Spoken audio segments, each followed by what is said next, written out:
دوسری شہوت ہے شرمگاہ کی. یہ نہایت ہی خطرناک ہے جو زنا تک لے جاتی ہے. اور یہ شرمگاہ کی شہوت انسان کو تباہ و برباد کرتی ہے. حدیث رسول ہے، میرے آقا صلی اللہ علیہ وسلم نے فرمایا جو زنا کرتا ہے اس وقت اس کا ایمان اٹھا لیا جاتا ہے. ایمان کے ساتھ کوئی زنا کر ہی نہیں سکتا. ایمان کی حالت میں کوئی زنا میں مبتلا ہو ہی نہیں سکتا. جس وقت وہ زنا میں مبتلا ہو اس کا ایمان اٹھا لیا جاتا ہے. یہ اسلام میں سب سے سنگین جرم ہے، سب سے بھیانک گناہ ہے. بلکہ بعض حدیثوں میں ہے کہ جب کوئی اجنبی مرد اور اجنبی عورت جن کا کوئی اسلامی تعلق نہیں ہے، رشتہ نہیں ہے، وہ جب تنہا ہوتے ہیں اور خواہشات نفسانیہ ان کی ابھر آتی ہیں، شہوت باہر آتی ہے، تو اللہ کا عرش بھی ہلنے لگ جاتا ہے. یہ اتنا بڑا بھیانک گناہ ہے. اللہ تبارک و تعالی سخت ترین عذاب ان لوگوں کو دے گا جو زنا میں مبتلا ہیں. بلکہ ایک روایت یہ ملتی ہے قیامت کے دن وہ لوگ آئیں گے جو زنا میں مبتلا تھے اور انہیں ننگا لایا جائے گا اور ان کی شرمگاہوں پر لوہے کے سلاخوں سے فرشتے آگ تپا کر کے داغ رہے ہوں گے. ان کی شرمگاہوں کو، وہ عورتیں ہوں یا مرد ہوں، ان کو تپایا جا رہا ہوگا اور اس کی بدبو اس قدر سخت ہوگی کہ پورے اہل محشر ان سے پریشان ہو چکے ہوں. ان کے شرمگاہوں سے بدبو بہت تیز نکلے گی. یہ وہ لوگ ہوں گے جن کو بھرے محشر میں بتایا جائے گا کہ یہ لوگ اپنی شرمگاہوں کی حفاظت نہیں کرتے تھے، یہ زنا جیسے گناہ میں مبتلا تھے. میرے عزیزوں، قرآن کیا کہتا ہے؟ وَلَا تَقْرَبُوا الزِّنَا. تم زنا تو دور کی بات ہے، اس سے قریب تک بھی مت جاؤ، قریب تک بھی مت جاؤ. قریب جانے کا مطلب کیا ہے؟ آنکھوں سے اور اس کے بعد زبان سے. انسان یہاں سے قریب ہوتا ہے. ایک اجنبی مرد کسی کو دیکھتا ہے، عورت کو، یہاں سے شروعات ہوتی ہے، پھر بات چیت کرتا ہے، یہ ڈبل شروعات ہے. اور اسی سے میرے مولا نے قرآن میں روکا ہے. تم اگر ابتدا میں ہی اگر رک گئے تو بڑے بھیانک جرم سے بچ جاؤ گے.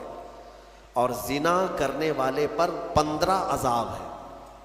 15 عذاب، 5 دنیا میں دیے جائیں گے، 5 قبر میں اور 5 قیامت کے دن. 5 جو دنیا میں دیے جائیں گے وہی سخت ہیں کہ اس کے چہرے کا نور ختم کر دیا جائے گا، اس کا رزق ہٹا دیا جائے گا، اس کی اولاد سے صالح اولاد ختم کر دی جائے گی، نسل خراب ہو جائے گی. زنا کے جو 5 عذاب ہیں دنیا میں وہی سخت ہیں. چہرہ بگڑ جائے گا، بارونق نہیں ہوگا چہرہ، بے رونق ہو جائے گا، رزق میں کٹوتی، بے برکتی آ جائے گی.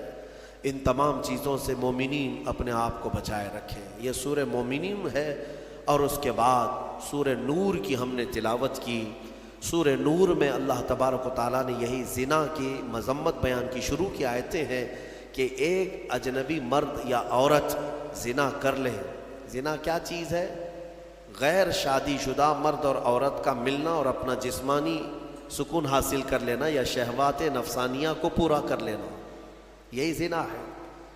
تنہا ہو جانا، ایک دوسرے کو چھو لینا یا ایک دوسرے کے ساتھ وقت بتانا، گزارنا، جمع کرنا، یہ زنا کے تمام مبادیات کے ساتھ ساتھ ہے. اللہ فرماتا ہے الزانیۃ والزانی فاجلدوا کل واحد منہما 100 جلدہ. مرد اور عورت دونوں جب زنا کر لیں تو اللہ فرماتا ہے 100 کوڑے مارے جائیں گے انہیں. اسلامی حکومت ہو تو 100 کوڑے مارے جائیں گے اور سب کے سامنے مارے جائیں گے. وَلَا تَأْخُذْكُمْ بِهِمَا رَأْفَةٌ فِي دِينِ اللَّهِ إِن كُنتُمْ تُؤْمِنُونَ بِاللَّهِ وَالْيَوْمِ الْآخِرِ. مولا فرماتا ہے ان لوگوں کے بارے میں اپنے دل میں ذرا برابر بھی نرمی مت لاؤ اگر تم اللہ پر اور قیامت پر یقین رکھتے ہو. اور ان کے عذاب کو وَلْيَشْهَدْ عَذَابَهُمَا طَائِفَةٌ مِّنَ الْمُؤْمِنِينَ. ان دونوں کی سزا پر سارے مومنین کو گواہ بناؤ. سب کے سامنے یہ سزا دی جاتی ہے. لیکن یہ سزا دینا آسان بھی نہیں ہے. کوئی آ کر کے ایرا غیرہ بول دیا کہ فلاں زنا کر رہے تھے تو قاضی صاحب فوراً کوڑے مروا دیں گے یا سنسار کر دیں گے، ایسا نہیں ہے. 4 گواہ کا ہونا ضروری ہے جنہوں نے ایسا دیکھا ہو جیسے سوئی میں دھاگا پیروتے ہوئے دیکھا ہو. اور چاروں جو ہے وہ شرعی گواہ ہوں، ہاں تب جا کر کے یہ زنا کا ثبوت ہوتا ہے، پھر اس کے اوپر سزائیں ہوتی ہیں۔ بہرحال یہ ایک بھیانک جرم ہے، اللہ تعالیٰ اس سے ہماری حفاظت فرمائے۔ اس میں آیت افک ہے، حضرت ام المومنین عائشہ صدیقہ رضی اللہ تعالیٰ عنہ پر بعض منافقین نے الزام لگایا تھا۔ غزوہ بنو مستلق ایک غزوہ جس میں حضور گئے تھے، ساتھ میں ام المومنین بھی گئی تھی۔ حضور جب بھی جہاد پہ جاتے، غزوہ پر جاتے، تو کوئی نہ کوئی حضور کی ازواج مطہرات میں ساتھ میں آپ کے ہوا کرتی تھی۔ اس غزوے میں حضرت عائشہ ساتھ میں تھیں۔ واپسی میں جب رسول کریم صلی اللہ تعالیٰ علیہ وسلم مدینے کی طرف آ رہے تھے، رات کو ایک جگہ پر قیام کیا، سب لوگوں نے قیام کیا، اور صبح ہونے سے پہلے پہلے کوچ کرنے کا حکم ہوا۔ حضور پاک صلی اللہ علیہ وسلم اپنے صحابہ سمیت کوچ کر گئے۔ ہوا یہ کہ حضرت عائشہ صدیقہ کا جو کجاوا اونٹ پر رکھا جاتا تھا، یعنی ایک پوری جھوپڑی ہوتی تھی، اسے اٹھا کر رکھا جاتا تھا، اٹھا کر کے پھر اتارا جاتا تھا زمین پر، تو وہ نیچے تھی، حضرت عائشہ اس میں بیٹھی نہیں تھی، ان کا ایک ہار کہیں چھوٹ گیا تھا، وہ ڈھونڈنے کے لیے نکلی تھی۔ صحابہ نے خالی کجاوا اٹھایا اور اونٹ پر رکھ دیا اور لے کر چل پڑے۔ ان کو ایسا لگا کہ ام المومنین اندر ہیں، چل پڑے۔ سفر بہت لمبا ہو گیا، صبح کا وقت تھا، حضرت عائشہ چھوٹ گئی پیچھے راستے میں، ان کا کھویا ہوا وہ جو ہار ہے اس کو تلاش رہی تھی۔ ہوتا یہ تھا کہ قافلے میں پیچھے ایک صحابی آیا کرتے تھے جو گرا ہوا سامان اٹھاتے ہوئے، کافی دور وہ چلتے رہتے تھے قافلے سے۔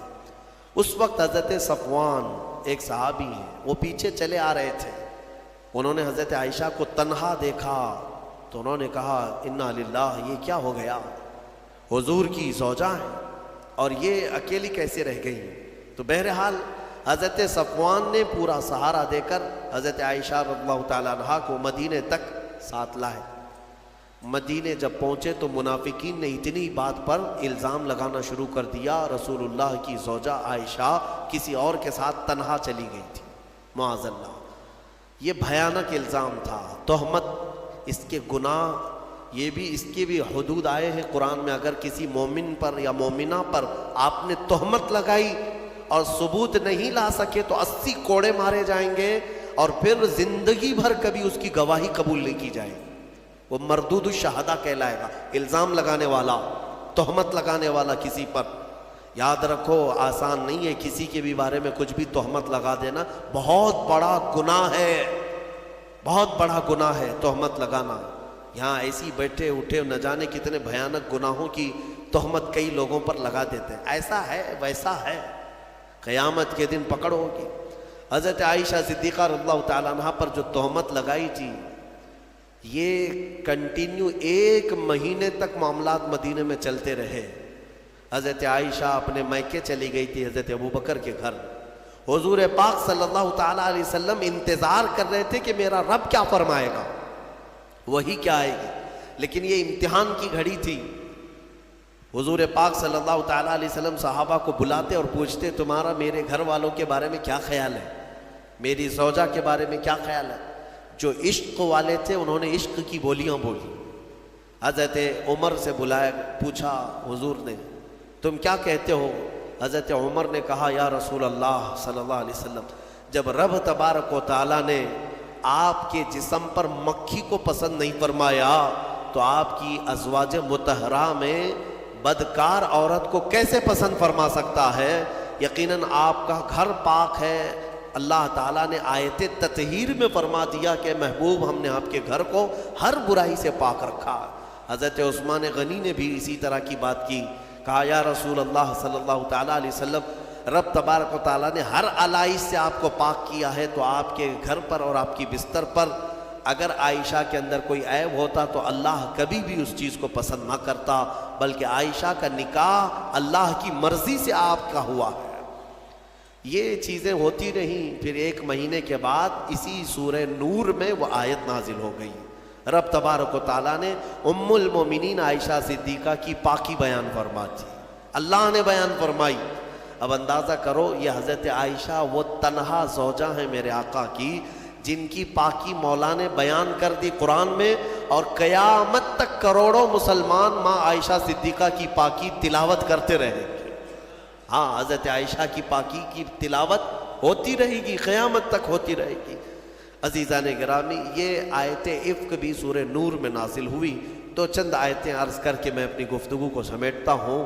اللہ تعالیٰ نے فرمایا اے ایمان والو کسی کے گھر جاؤ۔ اللہ تعالیٰ فرماتا ہے یا ایھا الذین آمنوا لا تدخلوا بیوتا غیر بیوتکم حتی تستأنسوا، اپنے گھر کے علاوہ کسی دوسرے کے گھر میں جا رہے ہو تو سلام کر لو پہلے۔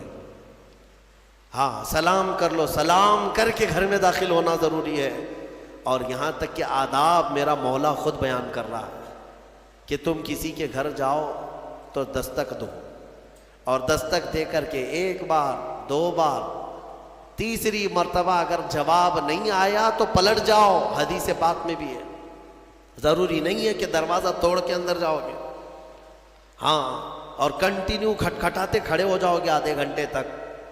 یہ آداب ہیں شریعت کے۔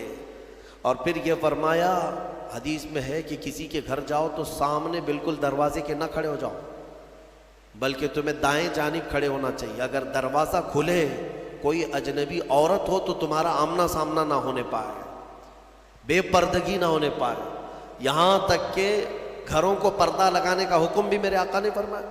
اور اگر کسی گھر پر پردہ نہیں ہے، گزرنے والے آپ میں سے کوئی ہو، کوئی بھی ہو، اگر مومن گھروں میں اندر نظر ڈالتا ہے کوئی راستہ چلتے ہوئے عورتوں کے اندر اوپر، حضور نے فرمایا گھر والے تیار ہے، وہ چاہے تو پتھر اٹھا کر اس کی آنکھ پھوڑ دے، اللہ سوال نہ فرمائے، اللہ اس کے ہاں اس کا مواخذہ نہیں ہوگا۔ یعنی یہ بتانا مقصود ہے کہ یہ کس قدر گناہ ہے۔ گھروں کے اندر نگاہیں ڈالنا، آنکھیں ڈالنا بہت بڑا گناہ ہے۔ اور یہی چیز اللہ تعالیٰ قرآن میں فرماتا ہے کہ کسی گھر جاؤ، کسی کے گھر جاؤ، اور اگر تمہیں لوٹ جانے کا حکم دیا جائے تو لوٹ جاؤ۔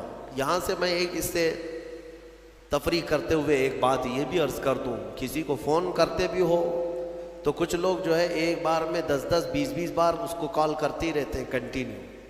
یہ بھی آداب میں سے ہے۔ 2-3 مرتبہ اگر تمہیں جواب نہ ملے تو رک جاؤ۔